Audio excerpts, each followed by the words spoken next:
నమస్కారం, BTV news కి స్వాగతం. ఈనాటి ముఖ్యాంశాలు. రాష్ట్రంలో నియంత్రణ లేకుండా అడవుల్ని నాశనం చేస్తున్నారని డిప్యూటీ సీఎం పవన్ కళ్యాణ్ ఆగ్రహం. మన విజ్ఞానం అహంకారాన్ని ఇచ్చిందని, ప్రకృతి పట్ల నిర్లక్ష్యం పెంచిందని ఆవేదన. జీవ వైవిధ్యం పెంచడం మనందరి బాధ్యత అని వ్యాఖ్య.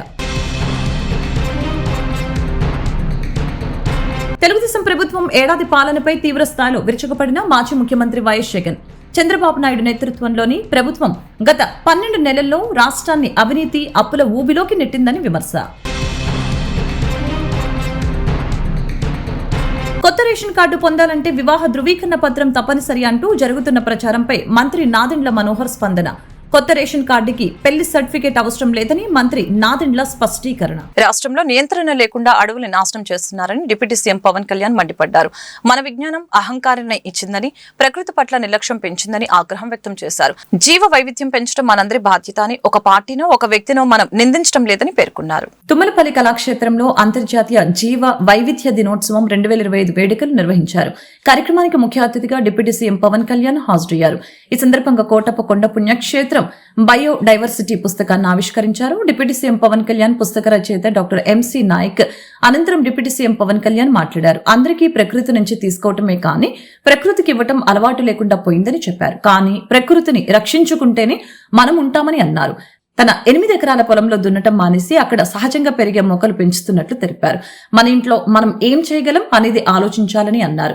కేంద్ర ప్రభుత్వం ఒక చట్టం పెడితే ఎంత బలంగా పనిచేస్తుందో చూడాలని అన్నారు.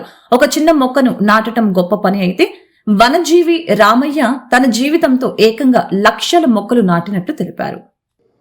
పర్యావరణం అనగానే, భూమి అనగానే మనం ఏమనుకుంటామంటే మన ఒక్కరికి సంబంధించింది అనుకుంటాం. చాలా సంవత్సరాల క్రితం, అంటే ఒక 21 ఇయర్స్ బ్యాక్, నేను ఇష్మాయిల్ అని ఒక డానియల్ క్విన్ రాసిన ఒక పుస్తకం చదివాను. ఆ పుస్తకంలో ఏముంటుందంటే, ప్రపంచాన్ని రక్షించడానికి ఒక శిష్యుడు కావాలి అని. I need a disciple who will save God the world. దాని మీద ఒక పోస్ట్ బాక్స్ అడ్రస్ ఉంటుంది. అది ఒక రచయిత చేతిలో పడద్దు, ఒక అతని చేతిలో.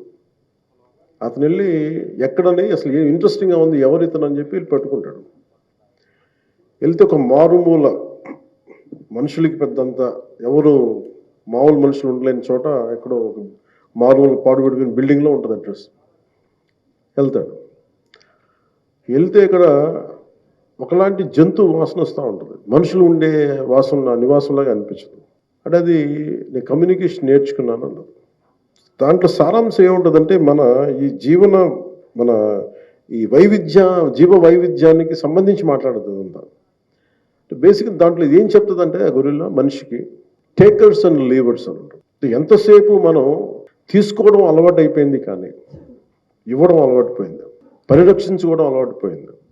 ఇది నేను చాలా సంవత్సరాల నుంచి, దశాబ్దాల నుంచి నేనేమనుకున్నా అంటే, బిఫోర్ ఈ రాజకీయాల్లోకి రాకముందు కానీ, లేదంటే సినిమాలు చేయకముందు, నేను ఎప్పుడు ప్రతి మనిషి తనదైన స్థాయిలో నువ్వెక్కడుంటే అక్కడ మన సత్తా, ఒక చిన్నపాటి మొక్క నాటితే అదే మన సత్తా అనుకుంటే దాని నుంచే పుట్టేస్తుంది.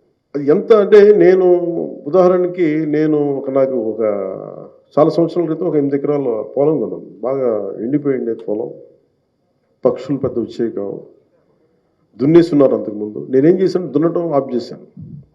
నేను అందరిలాగా డబ్బులు సంపాదించాలని కాదు, కానీ ఈ జీవ వైవిధ్యం పెరగాలంటే ఏం చేయాలని అనేక పుస్తకాలు చదవటం వల్ల, నువ్వు ఏదైనా చెయ్యాలి సహాయం అంటే, నువ్వు ప్రకృతితోటి చెడగొట్టకుండా ఉంటే చాలు. Nature is so powerful, it can redefine it self. దానికి మనం ఏం చేయక్కర్లేదు, మనం చెడగొట్టకుండా ఉంటే చాలు. తెలుగుదేశం ప్రభుత్వ ఏడాది పాలనపై వైఎస్ఆర్ కాంగ్రెస్ పార్టీ అధినేత మాజీ ముఖ్యమంత్రి వైఎస్ జగన్మోహన్ రెడ్డి తీవ్ర స్థాయిలో మండిపడ్డారు. తాడేపల్లిలోని పార్టీ కేంద్ర కార్యాలయంలో ఏర్పాటు చేసిన మీడియా సమావేశంలో ఆయన మాట్లాడారు. చంద్రబాబు నాయుడు నేతృత్వంలోని ప్రభుత్వం గత 12 నెలల్లో రాష్ట్రాన్ని అవినీతి అప్పుల ఊబిలోకి నెట్టిందని, అభివృద్ధిని పూర్తిగా విస్మరించిందని ఆరోపించారు. తన ఆరోపణలకి సంబంధించి ఆధారాలు కూడా ఉన్నాయని ఆయన స్పష్టం చేశారు. ఎన్నికల ముందు సంపద సృష్టిస్తామని హామీ ఇచ్చిన చంద్రబాబు అధికారంలోకి వచ్చాక రాష్ట్రాన్ని మోసాలతో నింపేశారని జగన్ విమర్శించారు. ఎక్కడా కూడా సంక్షేమం ఊసే అంతకన్నా ఎక్కువ కూడా కనిపించదు. బాబు గారి పాలనంతా కూడా ఈ సంవత్సర కాలంలో మోసాలతో నడిపిన, ప్రజలకిచ్చిన హామీలన్నీ కూడా ఎగరకొడుతూ మోసాలతో గడిపిన పాలనే కనిపిస్తుంది. రాష్ట్రానికి సంబంధించిన ఒకసారి స్టేట్స్ ఓన్ రిసోర్సెస్ SOR ఒకసారి గమనించినట్లయితే టేబుల్ మీ అందరి ముందర కూడా టేబుల్ కూడా చూపిస్తా ఉన్నాం. ఈ 12 నెలల కాలంలో స్టేట్స్ ఓన్ రెవెన్యూస్ కనుక గమనించినట్లయితే అంటే tax revenues, non tax revenues, ఈ రెండింటిని కలిపితే స్టేట్స్ ఓన్ రెవెన్యూస్ అంటారు. ఈ రెండింటిని కూడా ఈ స్టేట్స్ ఓన్ రెవెన్యూస్ ఒకసారి గమనించినట్లయితే రాష్ట్ర ప్రభుత్వానికి సంబంధించి పనితీరు ఎలా ఉంది అని అంటే కేవలం 3%, 3.08% మాత్రమే గ్రోత్ రేట్ కనిపిస్తూ ఉంది. ఇది ఎందుకు అంత ఇంపార్టెంట్ ఆస్పెక్ట్ అని అంటే ప్రజల కొనుగోలు శక్తి, దీంతో పాటు పెట్టుబడులు తగ్గాయి అనడానికి ఈ డేటా ఒక ఇంపార్టెంట్ నంబర్ కింద ఈ డేటా కనిపిస్తుంది. అదే ఒకసారి దేశం వైపు ఒకసారి చూస్తే ఇంకా ఆశ్చర్యం కల్పిస్తుంది. దేశం చూసుకుంటే దేశానికి సంబంధించిన gross tax revenues, non tax revenues దేశానికి సంబంధించి చూస్తే లాస్ట్ ఇయర్ కన్నా ఈ సంవత్సరం ఏకంగా 13.76% గ్రోత్ రేట్ కనిపిస్తుంది. కొత్త రేషన్ కార్డు పొందాలంటే వివాహ ధృవీకరణ పత్రం తప్పనిసరి అంటూ జరుగుతున్న ప్రచారంపై ఏపీ పౌర సరఫరాల శాఖ మంత్రి నాదెండ్ల మనోహర్ స్పందించారు. రేషన్ కార్డు జారీకి ఎట్టి పరిస్థితుల్లోనూ పెళ్లి సర్టిఫికేట్ కానీ, పెళ్లి పత్రిక కానీ, వివాహానికి సంబంధించిన ఫోటోలు కానీ అవసరం లేదని ఆయన తేల్చి చెప్పారు. ఈ విషయంలో క్షేత్రస్థాయిలోని సిబ్బంది ఎలాంటి పొరపాట్లకు తావివ్వకూడదని ఆదేశించారు. రేషన్ కార్డు కోసం ఎవరు దరఖాస్తు చేసుకున్నా తప్పనిసరిగా స్వీకరించాలని, ఏవైనా సందేహాలుంటే క్షేత్రస్థాయిలో పరిశీలించి తగిన నిర్ణయం తీసుకోవాలని అధికారులకు సూచించారు. రాష్ట్రంలో కొత్త రేషన్ కార్డుల కోసం దరఖాస్తు చేసుకున్న వారు ఎలాంటి ఆందోళన చెందవలసిన అవసరం లేదని మంత్రి నాదెండ్ల భరోసా ఇచ్చారు. దరఖాస్తు అందిన 21 రోజుల్లోగా సమస్యను పరిష్కరించి కార్డులు జారీ చేస్తామని ఆయన స్పష్టం చేశారు. అదేంటంటే మొట్టమొదటిగా నేను మీ అందరికి చెప్పదలుచుకుంది, ఇది నిరంతరంగా జరిగే ప్రక్రియ. దయచేసి మీరెవరు కూడా తొందరపడిపోయి ఏదో పలానా తేదీకి ముగిసిపోతుందని మాత్రం మీరు అనుకోవద్దు. క్లోజింగ్ డేట్ లేదు దీనికి. మాకు ప్రభుత్వ ఆదేశాల మేరకు మాకు 21 రోజులు సమయం ఉంటుంది. ఒక అప్లికేషన్ తీసుకున్న తర్వాత 21 రోజుల్లో అప్లికేషన్ స్వీకరించిన తర్వాత తప్పకుండా మేము పరిష్కారం చేస్తాం. అర్హత ఉన్న వాళ్ళకి ఇమీడియట్ గా ఇచ్చేస్తాం. అర్హత లేని వారికి ఈ కారణాల వల్ల మేము ఇవ్వలేకపోతున్నాం అని చెప్తాం. గ్రామ సచివాలయం, వార్డు సచివాలయం నుంచి వస్తారు, ఎగ్జామిన్ చేస్తారు, ఫీల్డ్ లెవెల్ విజిట్ చేస్తాం. ఆ పొరపాట్లు లేకుండా చూడడానికి వివిధ శాఖలు దీంట్లో క్షేత్రస్థాయిలో బాగా అప్రమత్తమై పనిచేస్తూ ఉన్నాయి. ఎక్కువగా మా దృష్టికి వచ్చింది ఏంటంటే నేను ఇందాక మీకు వివరించినట్టు 4,24,59,128 మందికి ఉచితంగా మేము రైస్ కార్డ్స్ మేమే జారీ చేస్తాం జూన్ మాసంలో. ఆ ఇన్ఫర్మేషన్ పూర్తిగా మా దగ్గర ఉంది. దాంట్లో ఎక్కడ లోపం లేదు. కొత్తగా ఎవరైతే అప్లై చేసుకుంటున్నారో ఈ మార్పులు చేర్పుల కోసం మీరు ఎవ్వరు కూడా ఆందోళన చెందొద్దు. కొంచెం సమయం అండి, టెక్నికల్ ఇష్యూస్ కొంచెం రిజాల్వ్ చేసుకుంటాం. ఏ రోజుకి ఆ రోజు మేము మార్పులు తీసుకొస్తున్నాం. ఎందుకంటే కొన్ని సమస్యలు క్షేత్రస్థాయి నుంచి వస్తున్న సమాచారం బేస్ చేసుకుని ఒక మార్పు తెస్తున్నాం. ప్రభుత్వం ఎప్పుడు కూడా సామాన్యుడికి అందుబాటులో ఉండే విధంగా టెక్నాలజీని ఉపయోగించుకుని మరొకసారి మీరు ఇబ్బంది కలగకుండా ఉండడానికి కోసం ఈ సమాచారం మొత్తం డేటాబేస్లో క్రోడీకరించుకుని వన్స్ అండ్ ఫర్ ఆల్ మీకు ఈ రైస్ కార్డ్ అనేది పర్మనెంట్గా ఉండేటట్టు ఒక ప్రయత్నం చేస్తున్నాం. ఈ స్మార్ట్ రైస్ కార్డ్ అనేది దానికోసమే ప్రయత్నం. QR కోడ్ పెట్టాం దాంట్లో. భవిష్యత్తులో మీరు ఎక్కడ కూడా వెళ్ళవసరం లేదు మార్పులు చేర్పుల కోసం. ఆటోమేటిక్గా మీరు రేషన్ తీసుకున్నప్పుడే మీకు అప్గ్రేడేషన్ జరిగిపోతూ ఉంటుంది. ఆ సమాచారం ఉండిపోతుంది మా దగ్గర. కాబట్టి క్షేత్రస్థాయి నుంచి వస్తున్న ప్రధానమైన సమస్యలు నేను అడ్రస్ చేస్తాను. వాటికి పరిష్కారం చేయగలిగాం. మొట్టమొదటిది మ్యారేజ్ సర్టిఫికేట్ కావాలని చాలా మందిని ఇబ్బంది పెడుతున్నారు. చాలా స్పష్టంగా ఆదేశాలు జారీ చేయడం జరిగింది. ఎట్టి పరిస్థితుల్లో కూడా మ్యారేజ్ సర్టిఫికేట్ అవసరం లేదు. మ్యారేజ్ సర్టిఫికేటే కాదు, పెళ్లికి సంబంధించిన కార్డు గాని, ఫోటో గాని అది కూడా అవసరం లేదు. దయచేసి క్షేత్రస్థాయిలో ఉన్న సిబ్బంది, గ్రామ సచివాలయం, వార్డు సచివాలయం వాళ్ళని ఈ రోజు ప్రభుత్వం నుంచి మీకు స్పష్టంగా మేము చెప్తున్నాం, ఆ పొరపాటు చేయబాకండి. ఎవరు అప్లై చేసుకున్నా కూడా తీసుకోండి. మీరు ఫిజికల్ గా హౌస్ విజిట్ వెళ్ళినప్పుడు అప్పుడు మీరు దాన్ని రీవెరిఫై చేసుకోవచ్చు తప్ప వాళ్ళని ఇన్సిస్ట్ చేసి వాళ్ళ దగ్గర మ్యారేజ్ సర్టిఫికేట్ గానీ, మ్యారేజ్ సంబంధించిన ఫోటో గానీ, పెళ్లి కార్డు గానీ అడగాల్సిన అవసరం లేదు. గత ప్రభుత్వ నిర్లక్ష్య కారణంగా చిన్నపాటి వర్షానికి నగరంలోని కాలనీలన్నీ మునిగిపోయే పరిస్థితి ఏర్పడిందని విజయవాడ ఎంపీ కేశినేని శివనాథ్ విమర్శించారు. 2014-19 సమయంలో ముఖ్యమంత్రి నారా చంద్రబాబు నాయుడు స్టామ్ వాటర్ కోసం 425 కోట్ల రూపాయలు నిధులు కేంద్ర ప్రభుత్వ సహకారంతో పనులు ప్రారంభించారని గుర్తు చేశారు. ప్రజలకు ఎలాంటి ఇబ్బందులు కలగకుండా డ్రైన్ సమస్యల శాశ్వత పరిష్కారానికి కృషి చేస్తామని ఎంపీ హామీ ఇచ్చారు. విజయవాడ 3వ డివిజన్ లో పుల్లేటికట్ట డ్రైన్ ని ఎంపీ కేశినేని శివనాథ్, ఎమ్మెల్యే గద్దె రామ్మోహన్ తో కలిసి పరిశీలించారు. ఈ సందర్భంగా వారు మాట్లాడుతూ 2014 నుంచి 19 సమయంలో ముఖ్యమంత్రి నారా చంద్రబాబు నాయుడు స్ట్రాంగ్ వాటర్ కోసం 425 కోట్ల రూపాయల నిధులు కేంద్ర ప్రభుత్వ సహకారంతో పనులు ప్రారంభించారని గుర్తు చేశారు. గత ప్రభుత్వ నిర్లక్ష్య కారణంగా చిన్నపాటి వర్షానికే పట్టణంలోని కాలనీలు మునిగిపోయే పరిస్థితి ఏర్పడిందని అన్నారు. ఆయుష్ హాస్పిటల్ నుంచి రైవిస్ కాల్వలు కలిసే పుల్లెటి కాల్వ మధ్యలో ఉన్న అడ్డంకులు తొలగిస్తామని తెలిపారు. ప్రజలకు ఎలాంటి ఇబ్బందులు కలగకుండా పుల్లెటి డ్రైన్ కి శాశ్వత పరిష్కారం ఇచ్చేందుకు కృషి చేస్తామని చెప్పారు. తూర్పు నియోజకవర్గంలో గుంటతిప్ప డ్రైన్, పుల్లెటి డ్రైన్ సమస్యకి త్వరలో శాశ్వత పరిష్కారం కల్పించి ప్రజలకి ఉపశమనం. విజయవాడ నగరంలో వర్షం వస్తే చిన్న వర్షానికి కూడా ఎన్నో కాలనీలు మునిగిపోయే పరిస్థితి. దీనికి ముఖ్య కారణం పుల్లెటి డ్రైన్. ఇటువంటి 2-3 డ్రైన్ విజయవాడ తూర్పు నియోజకవర్గం నుంచి వెళ్తున్నాయి. ఆ రోజు గౌరవ ముఖ్యమంత్రి గారు నారా చంద్రబాబు నాయుడు గారు 2014-19 స్ట్రాంగ్ వాటర్ డ్రైనేజ్ కింద 425 కోట్లు తీసుకొస్తే గత ప్రభుత్వంలో పనులు జరిగినాక చంద్రబాబు నాయుడు గారి సమయంలో మొన్న పోయిన 5 సంవత్సరాల్లో జగన్ రెడ్డి ఈ విజయవాడను పట్టించుకోకపోవటం వల్ల ఈ కాలనీలు మనం చూసాం. వరద సమయంలో కూడా ఇళ్లల్లో కూడా నీళ్లు వచ్చి ప్రజలందరూ చాలా ఇబ్బంది పడ్డారు. నిన్న రాత్రి కురిసిన చిన్న వర్షానికి కూడా ఇవాళ రోడ్లు మునుగుతున్నాయంటే దీని సమస్య తీవ్రత మనం అర్థం చేసుకోవచ్చు. ఈ సమస్య పరిష్కారానికి ముఖ్యంగా కొన్ని చోట్ల రోడ్లు కూడా బ్లాక్ చేయాల్సి వస్తుంది. కాలనీ వాసులతో కూడా మాట్లాడటం జరిగింది. వాళ్ళు కూడా డ్రైన్కి సహకరిస్తానికి ఒప్పుకున్నారు. అంతేకాకుండా ఇక్కడ మరో ప్రధాన సమస్య రోడ్డు. ఈ రోడ్డు ఎక్స్పాన్షన్లో కొంతమంది స్థలాలు పోతున్నాయి. వాటిని పరిష్కరించడానికి కూడా మేము ఇక్కడ వచ్చాం. దాంట్లో భాగంగా మొత్తం చూడటం జరిగింది. ఇప్పుడు 11 గంటలకు కమిషనర్ గారి దగ్గర కూర్చుని దీనికి తుదిరిపోయి ఇవ్వబోతున్నాం. అధికారులందరితో కూర్చుని మినిమం డ్యామేజ్ ఎవరికైనా మినిమం డ్యామేజ్ ఉండే 2 పక్కల కూడా మినిమం డ్యామేజ్ ఉండే విధంగా ఈ డ్రైన్కి శాశ్వత పరిష్కారం వచ్చి ఎక్కడో ఆయుష్ హాస్పిటల్లో దగ్గర బయలుదేరి ఇక్కడ డ్రైవర్స్ కాలువ లోపలికి వెళ్ళే డ్రైన్లో ఎక్కడెక్కడైతే అడ్డంకులు ఉన్నాయో వాటిని తొలగించి విత్తు చేసి ఈ డ్రైన్కి శాశ్వత పరిష్కారం ఇచ్చి ఈ ప్రాంతంలో ఉన్న మెయిన్గా ఈ డ్రైన్ కనుక బాగా ఉంటే ఇక్కడ ఆరోగ్య సమస్యలు తీరుతాయి. ఇటువంటి సమస్యలు ఉన్న చోట ఎక్కడైనా కూడా ఎంత కఠినంగా అయినా వ్యవహరించి డ్రైన్ మాత్రం పరిష్కరించే విధంగా కృషి చేస్తామని తెలియజేస్తాం. Thank you. ఆపరేషన్ కగారు పేరుతో ప్రభుత్వం మరణకాండ చేస్తుందని ఎన్కౌంటర్ పై పూర్తిస్థాయి జ్యుడిషియల్ ఎంక్వైరీ జరిపించాలని సిపిఐ రాష్ట్ర కార్యదర్శి రామకృష్ణ స్పష్టం చేశారు. రాష్ట్రంలో చంద్రబాబు నాయుడు అధికారంలోకి వచ్చి ఏడాది అవుతున్నా ఇప్పటికే ఇచ్చిన హామీలు అమలు చేయలేదని ఎద్దేవా చేశారు. నిన్న కర్రిగుట్టలో జరిగిన ఎన్కౌంటర్ నేపథ్యంలో సిపిఐ రాష్ట్ర కార్యదర్శి రామకృష్ణ దాసరి భవన్ లో మీడియాతో మాట్లాడారు. ఈ సందర్భంగా ఆయన మాట్లాడుతూ అమాయకులైన గిరిజన యువకుల ప్రాణాలు తీస్తున్నారని అన్నారు.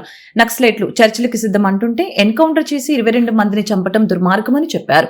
రాష్ట్రంలో ఎన్నికల సమయంలో చంద్రబాబు అనేక హామీలు ఇచ్చారని, పాలన చేపట్టి ఏడాది అవుతున్నా ఇప్పటికీ హామీలు నెరవేర్చలేదని చెప్పారు. జూన్ 2న సూపర్ 6 అమలు చేయాలని మండల కార్యాలయాల వద్ద ధర్నా చేపడుతున్నామని అన్నారు. కరెక్ట్ అని మీరు భావిస్తే నేను ఒకటే చెప్తా ఉన్నా, మీరు జ్యుడిషియల్ ఎంక్వైరీ వేయండి. జ్యుడిషియల్ ఎంక్వైరీలో అన్ని వాస్తవాలు కూడా బయటకు వస్తాయి. కాబట్టి ఏమంటే ఈ మారణకాండ ఆపాలి, వాళ్ళతో చర్చలు చేయాలి. ఇదే ప్రజాస్వామ్యం. ఇది నేను ఇంకొక మాట కూడా చెప్పదలుచుకున్నా. మన పహల్గామ్లో 26 మంది అమాయకులను టూరిస్టులు చంపారు. 26 మంది. మరి ప్రైమ్ మినిస్టర్ అడుగుతా ఉన్నా, నువ్వు టెర్రరిస్టులు ఉన్నాను పట్టుకున్నావా సరిగా? ఎవరైతే పహల్గామ్ ఘటనలో ఇన్వాల్వ్ అయ్యారో వాళ్ళని పట్టుకోవడం మీకు చేతకాలే. కానీ ఇక్కడ పోయి మాత్రము నంబాల కేశవరావు గారితో సహా 26 మందిని చంపి దాన్ని మీ ఘనతగా మీరు చెప్పుకుంటా ఉన్నారు నిస్సిగ్గుగా. అంటే దీన్ని తీవ్రంగా ఖండిస్తా ఉన్నాం. ప్రజాస్వామ్య ప్రభుత్వం ఇది. ప్రజాస్వామ్యంలో ఎన్నికైన ప్రభుత్వము తన ప్రజలనే తానే చంపిన తర్వాత దాన్ని క్రెడిట్ గా చెప్పుకోవడాన్ని మాత్రం తీవ్రంగా ఖండిస్తూ జ్యుడిషియల్ విచారణ జరిపించాలని సిపిఐ తరఫున మరోమారు డిమాండ్ చేస్తా ఉన్నాం. రెండవ ముఖ్యమైన అంశము, మొన్న ఎన్నికల సందర్భంలో మన చంద్రబాబు నాయుడు గారు ఆ రోజు ప్రతిపక్ష నేతగా ఉండి తెలుగుదేశం పార్టీ అధ్యక్షులుగా ఎన్నికల్లో అనేక వాగ్దానాలు మరి ఇంకా దాదాపు 1 year గా వస్తా ఉంది. నిన్న మొన్న కేబినెట్ మీటింగ్ లో కూడా వాళ్ళు ప్రభుత్వం యొక్క పని విధానం పైన కూడా వారు కూడా రివ్యూ చేసుకున్నారని చెప్పి తెలుస్తా ఉంది. మరి నేను కోరేది ఒకటే, మీరు ఆ రోజు చాలా పెద్ద ఎత్తున ప్రచారం గావించారు. పేదవాళ్లకు పట్టణాల్లో 2 సెంట్లు, గ్రామాల్లో 3 సెంట్లు ఇస్తామన్నారు. ఇంటి నిర్మాణానికి 4 లక్షలు ఇస్తామన్నారు. మరి ఎక్కడ కూడా ఆ సూచనలే కనపడంలే. రాష్ట్రంలో ఉన్న 26 జిల్లాల్లో ఎక్కడ కూడా మీ వాగ్దానాన్ని మీరు అమలు చేసినట్లుగా మా దృష్టికి రాలే. మేము కూడా పోతా ఉన్నాం జనంలో. మా పార్టీ కార్యకర్తల గతంలోనే ఎన్నో చోట్ల ధర్నాలు కూడా చేస్తూ ఉన్నారు, కానీ ఎక్కడ కూడా కాలేదు. కాబట్టి ఏమంటే ప్రభుత్వాన్ని డిమాండ్ చేస్తూ ఉన్నాం, అర్హులైన పేదలందరికీ కూడా పట్టణాల్లో 2 సెంట్లు, గ్రామీణ హనుమాన్ జయంతి వేడుకలు విజయవాడలో వైభవంగా నిర్వహించారు. నగరంలోని రామాలయాలు, ఆంజనేయ స్వామి దేవాలయంలో విశేష పూజలు నిర్వహించారు. వాయుపుత్రుడి హనుమాన్ దర్శనం కోసం భక్తులు బారులు తీరారు. ఆంజనేయ దండకాలు మారుమ్రోగాయి. ప్రతి ఏటా వైశాఖ బహుళ దశమి నాడు హనుమాన్ జయంతి నిర్వహించడం ఆనవాయితీ. హనుమాన్ జయంతిని నగరంలో భక్తి శ్రద్ధలతో నిర్వహించారు. నగరంలోని రామాలయాలు, ఆంజనేయ స్వామి దేవాలయంలో విశేష పూజలు నిర్వహించారు. ఆంజనేయ పుత్రుని దర్శనార్థం దేవాలయంలో భక్తులు బారులు తీరారు. నమ్మిన బంటుకి మారుపేరైన హనుమాన్ని లోక రక్షకుడిగా పూజిస్తారు. ద్వార పాలకుడిగా ప్రతి గ్రామానికి ప్రవేశంలో ఇప్పటికీ ఆంజనేయుడినే ఏర్పాటు చేస్తారు. కొండంత ధైర్యాన్ని, అభయాన్ని, స్థైర్యాన్ని ప్రసాదించేవాడు ఆంజనేయుడని ఇతిహాసాలు బల్లవేస్తున్నాయి. విజయవాడ మాచవరం డౌన్లోని ఆంజనేయ స్వామి ఆలయంలో హనుమాన్ జయంతిని పురస్కరించుకుని అర్చక స్వాములు ప్రత్యేక పూజలు నిర్వహించారు. పెద్ద సంఖ్యలో భక్తులు ఆంజనేయ పుత్రుని దర్శించుకుని ప్రత్యేక పూజలు నిర్వహించారు. శ్రీ దాస మాచవరంలో వేయించేటువంటి శ్రీ దాస ఆంజనేయ స్వామివారి స్వయంభూ అయినటువంటి 2 వేప చెట్ల ముందు వెనక రావి చెట్టు శంకు చక్రాలు ఇష్టాంశముతో వెలిసి ఉన్నారు. స్వామివారికి వైశాఖ దశమి రోజున హనుమత్ జయంతి మహోత్సవం విశేషంగా జరుగుతోంది. అయితే ఈ ఉత్సవం 5 రోజులుగా ప్రారంభమవుతుంది. నిన్న అంకురార్పణ జరిగింది. విశ్వక్సేన, పుణ్యాహవాచన, రక్షాబంధన, అంకురార్పణ, వస్త్రధారణతో మొదలై నేటి 2వ రోజున హనుమత్ జయంతి. హనుమత్ జయంతితో స్వామివారికి అత్యంత వైభవంగా స్వామివారికి పంచామృతలు, అభిషేకములు, తామరపాకులతో అష్టోత్తర సహస్రనామార్తులు, పళ్ళరసాలతో అర్చన జరిగింది. అటువంటి మహావిద్య గురువారం వచ్చింది. ఆ గురువాసరం మహత్తరమైన శక్తి కలది. గురువారంలో స్వామివారికి అనేక విగ్రహాలే కూడా ప్రజలందరికీ కార్యసిద్ధి కలుగుతుంది. అయితే స్వామివారికి మంగళవారం కార్యసిద్ధి. మంగళవారం సీతాదేవిని ఆంజనేయ స్వామి కలుసుకోవడం వల్ల మంగళవారం విశేషం. స్వామివారి పుట్టిది శనివారం, అలాగే 2వది శనివారం కూడా విశేషం. శ్రీ స్వామివారికి ఉత్సవంలో భాగంగా ధనుర్మాసం 4 రోజులు చేస్తాం. 4 రోజులు కూడా స్వామివారికి అనేక పూజలు, కళ్యాణోత్సవ పూజలు జరుగుతాయి. అలాగే శ్రీరామనవమి 1 రోజు. స్వామివారికి అత్యంత భగవంగా ఈరోజు హనుమత్ జయంతి కావటం, అశేష జనవారితో స్వామివారిని దర్శించుకుని వారి కోరికలు నెరవేర్చుకుని వారి అనుభీష్టలను నెరవేర్చి శారీర ఆరోగ్య పుత్రపౌత్రాలతో ఉండి సుఖ సంతోషంతో ఉండి అనేకమైనటువంటి విఐపీలు దర్శనం చేసుకున్నారు, జడ్జీలు దర్శనం చేసుకున్నారు. యావత్ భక్తి అనేక భక్తులు స్వామివారిని దర్శించుకుని సంతోషంతో తిరిగి వెళ్ళి వారు సుఖ సంతోషం ఉండుగాక. తూర్పు నియోజకవర్గాన్ని తెలుగుదేశం పార్టీకి కంచుకోటగా మార్చిన ఘనత hat trick MLA Gadde Rammohan దేరని Vijayawada MP Kesineni Sivanath, Telugu Desam party NTR జిల్లా అధ్యక్షులు నెట్టెం రఘురాం తెలిపారు. తన సొంత నిధులతో పేదలకు ఆర్థిక సహాయాలను అందజేస్తున్న ఏకైక ఎమ్మెల్యే అని కొనియాడారు. విజయవాడ తూర్పు నియోజకవర్గం మినీ మహానాడు బుధవారం సాయంత్రం కన్నుల పండుగ జరిగింది. నియోజకవర్గంలోని బెంజ్ సర్కిల్ దగ్గర ఉన్న జ్యోతి కన్వెన్షన్ హాల్ అంతా పసుపుమయంగా మారింది. జై ఎన్టీఆర్, జై చంద్రబాబు, జై తెలుగుదేశం నినాదాలతో మారుమ్రోగింది. మినీ మహానాడు సందర్భంగా నిర్వహించిన సభకి తూర్పు నియోజకవర్గ ఎమ్మెల్యే గద్దె రామ్మోహన్ అధ్యక్షత వహించారు. ముఖ్య అతిథిగా విజయవాడ పార్లమెంటు సభ్యులు కేశినేని శివనాథ్ హాజరై మాట్లాడారు. ఎమ్మెల్యే గద్దె రామ్మోహన్ చేస్తున్న సేవా సహాయ కార్యక్రమాలను చూసి తాను కూడా స్ఫూర్తి పొందుతున్నారని చెప్పారు. సంక్షేమాన్ని, అభివృద్ధిని ముఖ్యమంత్రి చంద్రబాబు సమగ్రంగా చేస్తున్నారని కొనియాడారు. దేశంలో ఏ రాష్ట్రంలో ఇవ్వని విధంగా అత్యధికంగా పింఛను అందిస్తున్న ఏకైక రాష్ట్రం ఆంధ్రప్రదేశ్ అని తెలిపారు. యువ నాయకుడు నారా లోకేష్ సారథ్యంలో 1 కోటి మందికి పైగా సభ్యత్వం కలిగిన ఏకైక పార్టీ తెలుగుదేశం పార్టీ అని చెప్పారు. ఎమ్మెల్యే గద్దె రామ్మోహన్ మాట్లాడుతూ పార్టీ నాయకులు, కార్యకర్తలు స్థానికంగా ఉన్న అంశాలని చర్చించుకొని తీర్మానాలు చేసి పార్టీని మరింత ముందుకు తీసుకుని వెళ్లేందుకు మహానాడు కార్యక్రమం దోహదపడుతుందని చెప్పారు. కార్యకర్తలు, నాయకులందరూ కూడా మనస్ఫూర్తిగా మీ అందరికీ కృతజ్ఞతలు తెలియజేస్తున్నాం. నాకు కానీ మన ఎంపీ కేశినేని చిన్ని గారికి కానీ ఘనమైన మెజార్టీతో గెలిపించినందుకు మీ అందరూ కూడా మనస్ఫూర్తిగా కృతజ్ఞతలు తెలియజేస్తున్నాం. తెలుగుదేశం పార్టీ గత 5 సంవత్సరాలు అనేకమైన ఇబ్బందులు లోనే మన ఆద్య నాయకుడు నారా చంద్రబాబు నాయుడు గారి మీద, అదేవిధంగా లోకేష్ గారి మీద, ఇతర నాయకులు అచ్చెన్నాయుడు గారు, ఇంకా అనేక మంది నాయకుల మీద రకరకాల ఇబ్బందులు గురి చేసి అక్రమమైన కేసులు పెట్టి అనేక ఇబ్బందులు గురి చేయడమే కాకుండా మనందరినీ రోజువారీ కార్యక్రమాలు కూడా చేయనికుండా హౌస్ అరెస్టులు అని చెప్పి రకరకాల ఇబ్బందులు పెట్టి రాజధాని లేని రాష్ట్రంగా 5 సంవత్సరాల పాటు మన ప్రజలకి ఇబ్బంది పెట్టిన జగన్మోహన్ రెడ్డి గారి పరిపాలన మనందరినీ మొన్న అన్ని వేల ఓట్ల మెజారిటీ రావడం అంటే దానిలో ఆయన యొక్క అక్రమమైన పరిపాలన కూడా భాగస్వామ్యం ఉంది. దాంతోపాటు కూటమి పవన్ కళ్యాణ్ గారు జనసేన పార్టీ కానివ్వండి, బీజేపీ పార్టీ కానివ్వండి, ఆ రెండింటి కలయికతో కూటమికి మంచి బలం వచ్చింది. దానికి తోడు నారా చంద్రబాబు నాయుడు గారు గత 5 సంవత్సరాలు ఆయన పడిన కష్టాన్ని ఏమాత్రం దాన్ని ఒక ఇబ్బందిగా ఫీల్ అవ్వకుండా నిరంతరం పోరాట యోధుడిలాగా పోరాడి మనందరికీ ఇంత ఘన విజయం సాధించడానికి నారా చంద్రబాబు నాయుడు గారు చేసిన కృషిని మనం మరవలేము. అదేవిధంగా పవన్ కళ్యాణ్ గారి యొక్క గ్లామర్ కానివ్వండి, ఆయన స్వచ్ఛందంగా తెలుగుదేశం పార్టీతో మేము కలిసి ముందుకు వెళ్తామని చెప్పి ఆయన అనౌన్స్ చేసిన రోజు ఆ రోజు పరిస్థితులు ఇవన్నీ కూడా ఆయన్ని ఎంతో ఎత్తుకు తీసుకెళ్ళాయి. రాష్ట్రంలోని ప్రతి మహిళ సామాజిక ఆర్థిక పురోగతి సాధించాలనే లక్ష్యంతో ఎన్డీఏ కూటమి ప్రభుత్వం పనిచేస్తుందని ప్రభుత్వ whip central MLA Bonda Uma అన్నారు. 24వ division Seetharampuram Vijayawada road labour office నందు డివిజన్ తెలుగుదేశం పార్టీ ఆధ్వర్యంలో మహిళలకి సామూహిక సీమంతాలు ఏర్పాటు చేసి మహిళలకి చీర, పసుపు, కుంకుమ అందజేయటమైంది. ఈ కార్యక్రమానికి ముఖ్య అతిథిగా ప్రభుత్వ విప్ సెంట్రల్ నియోజకవర్గ శాసనసభ్యులు బోండా ఉమామేశ్వరరావు పాల్గొని తెలుగుదేశం పార్టీ తరపున అక్కా చెల్లెమ్మలకు పసుపు, కుంకుమలు అందజేసి ఘనంగా సీమంత వేడుకలు నిర్వహించుకోవడం జరిగింది. ఈ సందర్భంగా బోండా ఉమా మాట్లాడారు. గర్భిణీ మహిళలు 12 బిడ్డకు జన్మనివ్వటమే కాకుండా సురక్షితంగా ఇంటికి తిరిగి వచ్చే వరకు ప్రభుత్వమే బాధ్యత తీసుకుంటుందని తెలిపారు.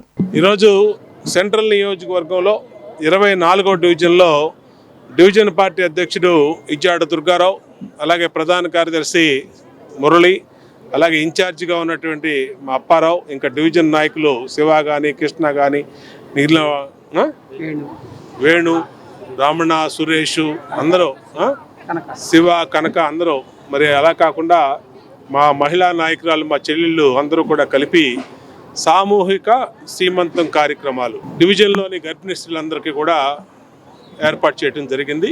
వాళ్ళని హృదయపూర్వకంగా అభినందిస్తూ ఉన్నాను. అంతేకాకుండా గతంలో కూడా శాసనసభ్యుడిగా నేను ఉన్నప్పుడు 2014-19లో ప్రతి డివిజన్లో గర్భిణీ స్త్రీలకి శ్రీమంతాల కార్యక్రమం చేసి సొంత పుట్టింటి వాళ్ళు ఏ విధంగా అయితే అన్నయ్య కానీ వాళ్ళ తల్లిదండ్రులు కానీ ఏ విధంగా అయితే వాళ్ళు సీమంతం కార్యక్రమాలు చేస్తారో ఆ విధంగా చేసి వాళ్ళకి చీర, సారె, స్వీటు, పళ్ళు, గాజులు, పసుపు, కుంకుమ అన్నీ కూడా ఇచ్చి నిండు మనసుతో వాళ్ళు చక్కటి పండంటి బిడ్డని ప్రసవించాలి, తల్లి కూడా ఆరోగ్యంగా ఉండాలని దీవించేవాళ్ళం. అట్లాగే ప్రభుత్వ పరంగా అంగన్వాడీ ద్వారా పౌష్టికాహారం గుడ్లు అందజేస్తాం, అలాగే పాలు ఇస్తాం, అలాగే ప్రొవిజన్స్ ఇస్తాం, ప్రోటీన్స్, ఐరన్, విటమిన్స్ అన్నీ ఉండే ఆహారం ఇచ్చి వాళ్ళు చక్కటి పండంటి బిడ్డని డెలివరీ అయ్యి తల్లి కూడా ఆరోగ్యంగా ఉండాలి, బాలింతరాలు పుట్టిన బిడ్డ బాగుండాలని అన్ని చర్యలు ప్రభుత్వం తీసుకునేది. నాణ్యమైన వజ్రాభరణాలతో దేవి శ్రేష్ఠ గోల్డ్ అండ్ డైమండ్స్ తన నూతన షోరూమ్ ని నగరంలో ప్రారంభించింది. అధునాతన వజ్రాభరణాలతో ఏర్పాటైన దేవి శ్రేష్ఠ గోల్డ్ అండ్ డైమండ్స్ నూతన షోరూమ్ ని హరిహర వీరమల్లు చిత్ర హీరోయిన్ నిధి అగర్వాల్ లాంఛనంగా ప్రారంభించారు. కొనుగోలుదారుల మనసుకి నచ్చే విధంగా నాణ్యత గల వజ్రాభరణాలు దేవి శ్రేష్ఠ గోల్డ్ అండ్ డైమండ్స్ నందు లభిస్తాయని నగరవాసులు ఈ అవకాశాన్ని సద్వినియోగం చేసుకోవాలని నిధి అగర్వాల్ కోరారు. ఉప ముఖ్యమంత్రి పవన్ కళ్యాణ్ నటిస్తున్న హరిహర వీరమల్లు చిత్ర కథానాయకురాలు నిధి అగర్వాల్ నగరంలో సందడి చేశారు.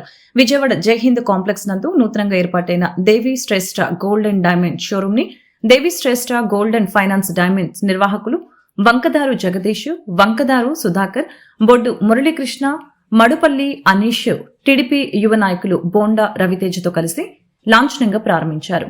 అనంతరం హీరోయిన్ నిధి అగర్వాల్ షోరూమ్ ని సందర్శించి తనకు నచ్చిన వజ్రాభరణాలని దర్శించారు. ఈ సందర్భంగా హీరోయిన్ నిధి అగర్వాల్ మాట్లాడుతూ ఆభరణం అందాన్ని మరింత పెంచుతుందని, ఇప్పుడు ప్రతి ఒక్కరూ ఆభరణాలని తమకు కావలసిన డిజైన్స్ లో చేయించుకుంటున్నారని తెలిపారు.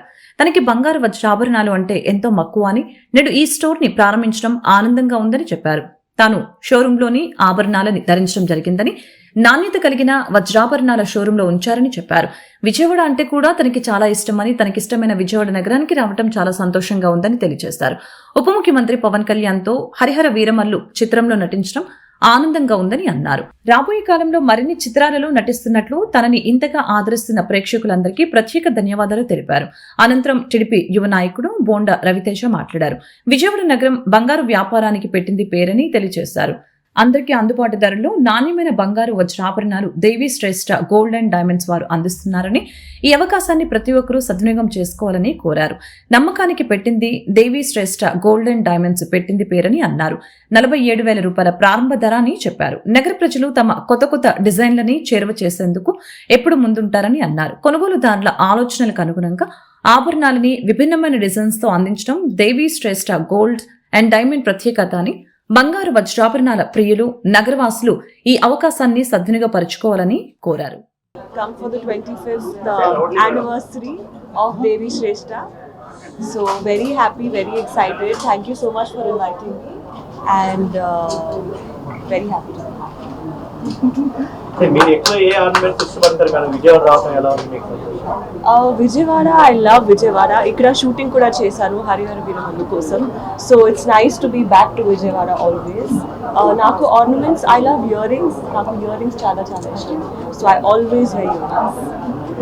మీరు ఎక్కువ వెస్టర్న్ ఇష్టపడతారా, సాంప్రదాయంగా ఉంటారు ఇష్టపడతారా? No, I like Indian. Even in jewelry, I think నాకు favorite is temple jewelry.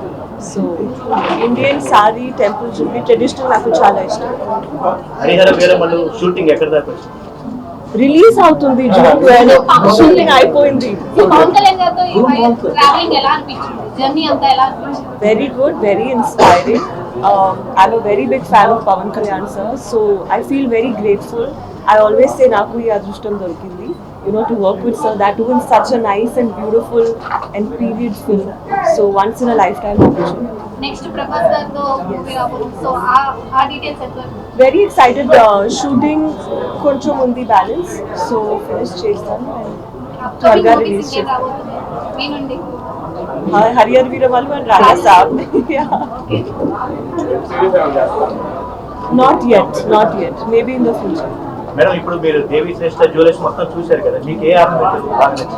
నాకు ఈ చైన్ చాలా నచ్చింది బికాస్ టెంపుల్ జ్యువెలరీ ఉంది. So always God's blessing is with you when you wearing temple jewellery. ఎవరికైనా గిఫ్ట్ ఇవ్వాలంటే ఇప్పుడే తీసుకుంటారు. నాకు ఇస్తాను. శ్రేయభిలాషులకి, మా ప్రముఖ నటి నిధి అగర్వాల్ గారికి, మా ఎమ్మెల్యే గారి అబ్బాయి గారికి, మా వెలగా సురేష్, ఇంకా అందరూ నాకు ఎంతగానో ఇప్పటి వరకు తోడ్పాటు ఇచ్చిన మా అందరికీ, శ్రేయభిలాషులందరికీ వారికి అభినందనలు తెలియజేస్తున్నాను. మేము దేవి జ్యువెలరీ 2021లో పెట్టాము. అక్కడి నుంచి మమ్మల్ని ఆదరిస్తూ వస్తున్న మీ అందరికీ, అట్లా మీడియా మిత్రులు, అట్లా మా బంధువర్గం, మా ఖాతాదారులందరికీ మా హృదయపూర్వక శుభాకాంక్షలు. ఇప్పటి వరకు మమ్మల్ని ఎలా ఆదరించారో ఇక ముందు కూడా ఇంకా ఎక్కువ ఆదరిస్తారని మీ ద్వారా నేను మనసారా కోరుకుంటున్నాను. మేము ఈ 3 రోజుల ఆఫరు గోల్డ్ స్టోన్ ఐటెంపై 500 గ్రాములు 500 రూపాయలు విలువ గల తీసేయడం డిస్కౌంట్ జరుగుతుంది. ప్లెయిన్ ఐటెంపై ఫ్లాట్ 4% అండి. మీ అందరూ ఉపయోగించుకోవాల్సిందిగా కోరుచున్నాను. నమ్మకానికి మన దేవి శ్రేష్ఠ, శ్రేష్టతకి మన దేవి శ్రేష్ఠ, నమ్మకానికి మన దేవి శ్రేష్ఠ. మీ అందరూ కూడా ఈ యొక్క అవకాశాన్ని ఉపయోగించుకొని మమ్మల్ని ఇప్పటి వరకు తోడ్పాటు ఎట్లా ఇచ్చారో ఇక ముందు కూడా ఇంకా ఎక్కువ తోడ్పాటుని ఇవ్వాలని మీ అందరి ద్వారా నేను కోరుకుంటున్నాను. ఈరోజు విజయవాడ సెంట్రల్ నియోజకవర్గంలో డీసెంట్ రోడ్ నందు జైహింద్ కాంప్లెక్స్ నందు శ్రేష్ఠ జ్యువెలరీ గోల్డ్ అండ్ డైమండ్స్ నూతన షోరూమ్ ప్రారంభోత్సవానికి విచ్చేసిన ప్రముఖ యాక్ట్రెస్ నిధి అగర్వాల్ జీకి, అదేవిధంగా యాజమాన్యానికి, మీడియా మిత్రులకి, మరీ ముఖ్యంగా విజయవాడ నగర ప్రజలందరికీ కూడా నా హృదయపూర్వక నమస్కారాలు తెలియజేసుకుంటా ఉన్నాను. మరి ప్రజలందరికీ కూడా అందుబాటు ధరల్లో నూతన మోడల్స్ని ఎప్పటికప్పుడు అప్డేట్ చేసుకుంటూ, కొత్త కలెక్షన్స్ని ఎప్పటికప్పుడు కూడా అప్డేట్ చేస్తూ, వీళ్ళు ఇప్పటికీ కూడా 3 సంవత్సరాలు ఈ యొక్క షోరూమ్ని ముందుకెళ్ళడం జరుగుతూ ఉంది. మరి ప్రజలందరూ కూడా చాలా బాగా స్పందిస్తూ ఉన్నారు ఈ షోరూమ్ పైన. మరీ ముఖ్యంగా బీసెంట్ రోడ్కి ఒక ప్రత్యేకత ఉంది విజయవాడ నగరంలో.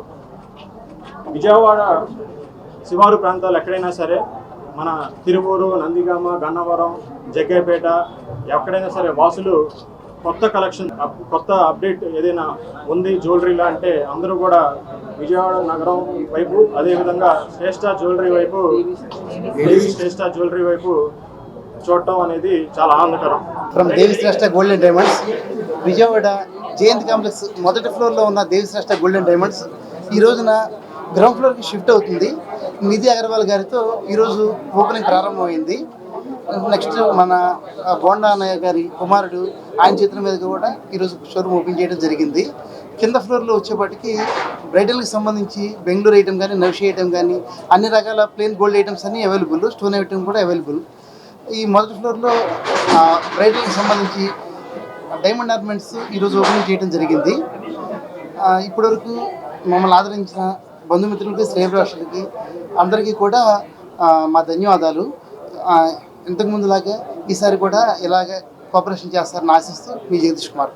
ఇజ్రాయెల్ పాలస్తీనియన్లని కాందేశికులుగా మార్చే కార్యక్రమాన్ని గత 70 సంవత్సరాలుగా కొనసాగిస్తుందని రైతు కూలీ సంఘం కృష్ణా జిల్లా సెక్రటరీ యు వీరబాబు ఆరోపించారు. సామ్రాజ్య విస్తరణ కాంక్షతో అమెరికా సహకారంతో ఇజ్రాయెల్ పాలస్తీనాను ప్రపంచ పటంలో లేకుండా చేయాలని దుర్మార్గంగా వ్యవహరిస్తుందని ఆవేదన వ్యక్తం చేశారు. గురువారం గాంధీనగర్ ప్రెస్ క్లబ్ లో రైతు కూలీ సంఘం కృష్ణా జిల్లా కమిటీ ఆధ్వర్యంలో పాలస్తీనా ముఖచిత్ర పుస్తక ఆవిష్కరణ సభ జరిగింది. కార్యక్రమంలో పాలస్తీనాపై ఇజ్రాయెల్ చేస్తున్న దురాగతాలని వక్తలు వివరించారు. ఈ సందర్భంగా రైతు కూలీ సంఘం జిల్లా కార్యదర్శి వీరబాబు మాట్లాడారు. ఇజ్రాయెల్ పాలస్తీనాను ప్రపంచ పటంలో లేకుండా చేయాలని చూస్తుందని చెప్పారు. అందుకోసం 70 ఏళ్లుగా దురాగతాలు చేస్తుందని అన్నారు. లక్షలాది మంది మహిళలు, చిన్నపిల్లల్ని సామ్రాజ్యవాదంతో చంపేస్తున్నారని అన్నారు. ప్రపంచ దేశాలు పాలస్తీనాకు జరుగుతున్న అన్యాయంపై ఖండించాల్సిన అవసరం ఉందని చెప్పారు. ఈ కార్యక్రమంలో కేఎల్ యూనివర్సిటీ ప్రోగ్రెసివ్ జాతీయ కార్యవర్గ సభ్యులు ప్రొఫెసర్ బుడ్డిగా జమీందార్, రైతు కూలీ సంఘం నాయకులు పాల్గొన్నారు.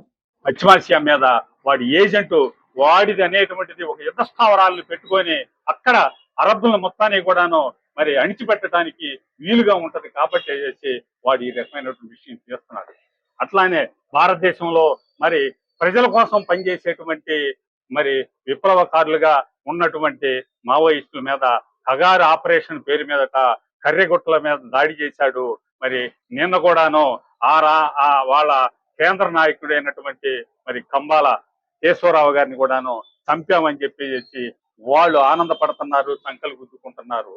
ఈ దేశంలో ప్రజల కోసం పనిచేసేటువంటి ప్రజలను కూడాను మట్టు పెడుతున్నారు అని అంటే మరి ఈ పాలకులు సామ్రాజ్యవాదులు వాళ్ళ యొక్క ఒత్తాసి ఎంత ఉంది ఏమిటనేటువంటిది కూడాను ఖచ్చితంగా మనం అర్థం చేసుకోవాల్సి ఉంటది. సామ్రాజ్యవాద దోపిడీని, సామ్రాజ్యవాద దుర్మార్గాన్ని, సామ్రాజ్యవాద అణిచివేతని మరి వ్యతిరేకించేటువంటి సామ్రాజ్యవాద వ్యతిరేక సంఘీభావ ఉద్యమాల్ని నిర్మించడంలో భాగంగా మా రైతు కూలీ సంఘం ఈ కార్యక్రమాన్ని నిర్వహించింది. ముఖ్యాంశాలు మరొకసారి. రాష్ట్రంలో నియంత్రణ లేకుండా అడవుల్ని నాశనం చేస్తున్నారని డిప్యూటీ సీఎం పవన్ కళ్యాణ్ ఆగ్రహం. మన విజ్ఞానం అహంకారాన్ని ఇచ్చిందని, ప్రకృతి పట్ల నిర్లక్ష్యం పెంచిందని ఆవేదన. జీవ వైవిధ్యం పెంచడం మనందరి బాధ్యత అని వ్యాఖ్య. తెలుగుదేశం ప్రభుత్వం ఏడాది పాలనపై తీవ్ర స్థాయిలో విరుచుకుపడిన మాజీ ముఖ్యమంత్రి వైఎస్ జగన్. చంద్రబాబు నాయుడు నేతృత్వంలోని ప్రభుత్వం గత 12 నెలల్లో రాష్ట్రాన్ని అవినీతి, అప్పుల ఊబిలోకి నెట్టిందని విమర్శ. కొత్త రేషన్ కార్డు పొందాలంటే వివాహ ధృవీకరణ పత్రం తప్పనిసరి అంటూ జరుగుతున్న ప్రచారంపై మంత్రి నాదెండ్ల మనోహర్ స్పందన. కొత్త రేషన్ కార్డుకి పెళ్లి సర్టిఫికేట్ అవసరం లేదని మంత్రి నాదెండ్ల స్పష్టీకరణ. ఈ వార్తలు ఇంతటితో సమాప్తం. మరొక బులెటిన్ మళ్ళీ కలుద్దాం. నమస్కారం.